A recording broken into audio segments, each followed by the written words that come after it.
My husband always left for work in his shiny SUV, but then I saw him switching to a rusty old car halfway through the day. I couldn't shake the feeling something was off, so I followed him. But I wasn't prepared for where he went. We all think we know our spouses, don't we? Even the little things like how they take their coffee, which side of the bed they prefer, and the way they hum off key in the shower.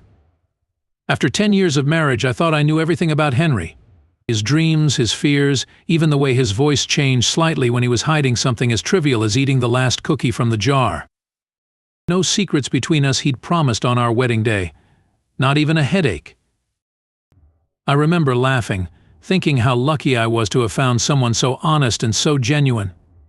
If only I'd known then that the man I married was living a lie so big it would shatter our entire world.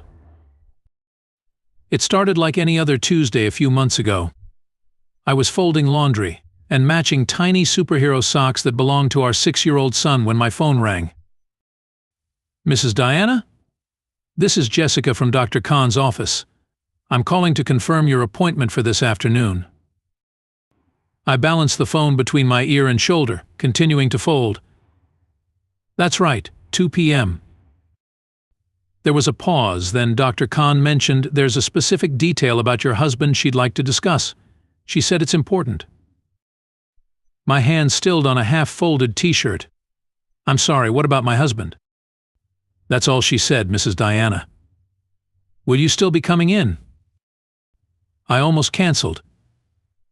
The kids had a play date after school, and I had a million errands to run. But that phrase about your husband kept echoing in my mind. "Yes," I said. "I'll be there." So that afternoon I left for the appointment. Dr. Khan's waiting room was as pristine as ever, all chrome and glass and fashion magazines from last month. I'd been coming here for Botox for years, watching the subtle signs of aging fade away under her skilled hands. But today she didn't lead me to the treatment room right away. Instead, she ushered me into her private office, gesturing for me to sit in a plush chair across from her desk. "Diana, I hope you don't mind me asking, but are you and Henry having financial troubles? Is everything all right? If you don't mind me asking." I blinked, thrown by the question. "Financial troubles?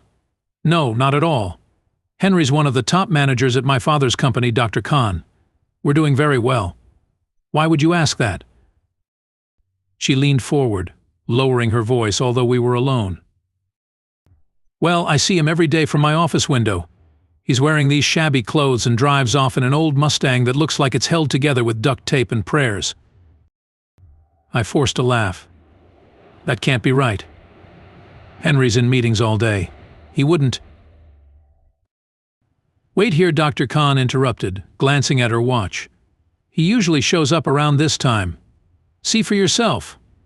Against my better judgment, I nodded and decided that a little waiting wouldn't hurt to prove Dr. Khan wrong.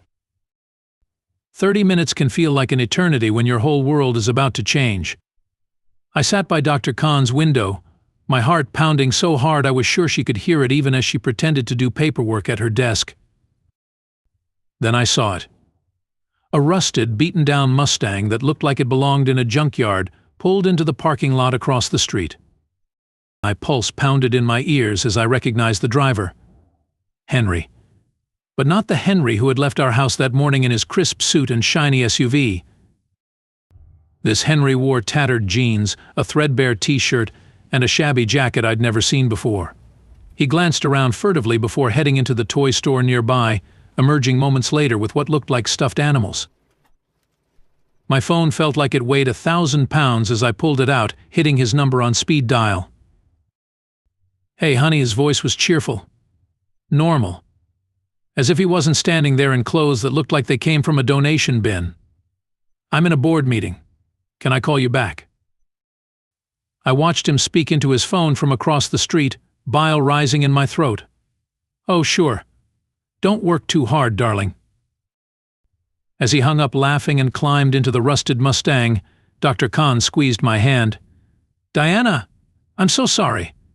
I thought you should know." I stood up, my legs shaking. "I don't understand. That can't be. Why would he?" "Do you want me to call someone?" Dr. Khan asked gently, her arms crossed. "No, I need to know where he's going." I grabbed my purse and rushed toward the door. I got into my car and waited as Henry took off in the Mustang. I followed him. What choice did I have? 20 minutes of suburban streets gave way to county roads, my hands trembling on the steering wheel. That run-down Mustang led me further from everything I thought I knew about my life and my marriage. My mind raced through possibilities, each worse than the last. Was he gambling? Involved in something illegal? The Henry I knew wouldn't be caught dead in clothes like that and driving a car that looked one pothole away from the junkyard. When he finally stopped at a small house with peeling paint and overgrown grass some 10 miles out of town, I pulled over, my heart thundering. Through the windshield, I watched as Henry retrieved the grocery bags from his trunk. Along with what I could now see were definitely stuffed animals. He approached the house and knocked on the door.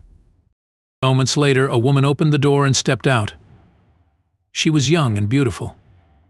God, she couldn't have been more than 30. She was pretty, with long dark hair and warm brown eyes. She was holding a toddler on her hip, a little boy no older than 4. And then I saw it. They kissed. The way Henry pulled the woman closer made my stomach churn. The easy familiarity as he scooped up the child, as if he'd done it 1,000 times before, because he probably had, haunted me. They disappeared inside and the door slammed shut as I sat in the car, numb with heartbreak. I don't remember getting out of my car. But suddenly I was there on that cracked sidewalk, banging on the worn wooden door of that house. The woman answered, confusion written all over her face. "Can I help you?" I pushed past her into the house. The air smelled of baby powder and something cooking, pasta sauce maybe. "Henry," I called out. He emerged from the kitchen, the toddler still in his arms. His face went ash white the moment he saw me. "Diana." The woman looked between us, realization slowly dawning. "Who is she, Hank?" I laughed. "I'm his wife." "Who are you?" "Wait, let me guess. His sister." "Not that I heard of. His mother. She is long dead." "Oh wait, his mistress, right?" Her face crumpled. "That's not.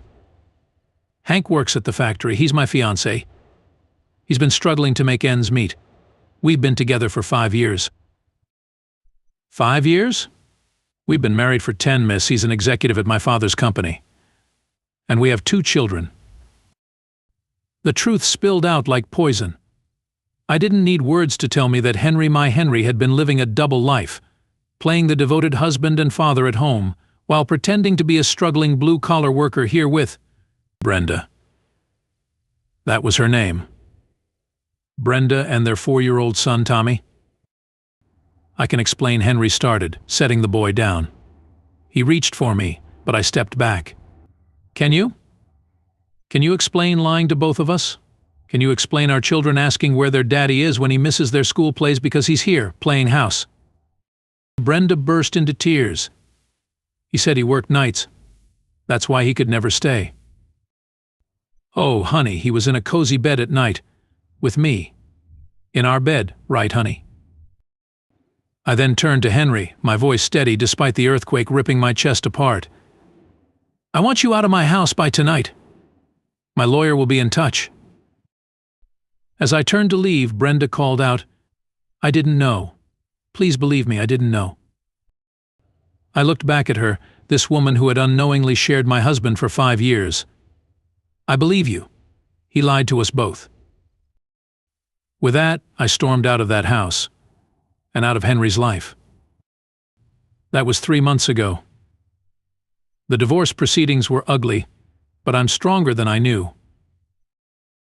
The hardest part is watching the kids, all 3 of them now, because I insisted Henry take responsibility for his son with Brenda. Yesterday, during Henry's weekend visit, our 8-year-old daughter asked, "Mommy, why do we have a new brother?" I pulled her close, breathing in the scent of her hair. "Sometimes grown-ups make mistakes, sweetheart. Big ones. But that little boy, he's innocent. And he needs a family just like you do. Last week I ran into Brenda at the grocery store. It was awkward, but we ended up having coffee. Turns out we have a lot in common, including being deceived by the same man. We're both trying to rebuild, to show our children that life goes on, even when it takes paths we never expected. I'm still gathering my broken pieces, trying to remember what real love looks like. Some days I wonder if it exists at all. But then I look at my children and I see it in their eyes. Pure, uncomplicated, true love. So, while my heart is learning to beat normally again, I'm facing each day for them. And for me. Because maybe love isn't found in grand gestures or whispered promises. Maybe it's in the choice to keep going and to stay strong in a world that tries to weaken you. If you're thinking of sending sympathy my way, don't. Send love instead. God knows we could all use a little more of the real thing.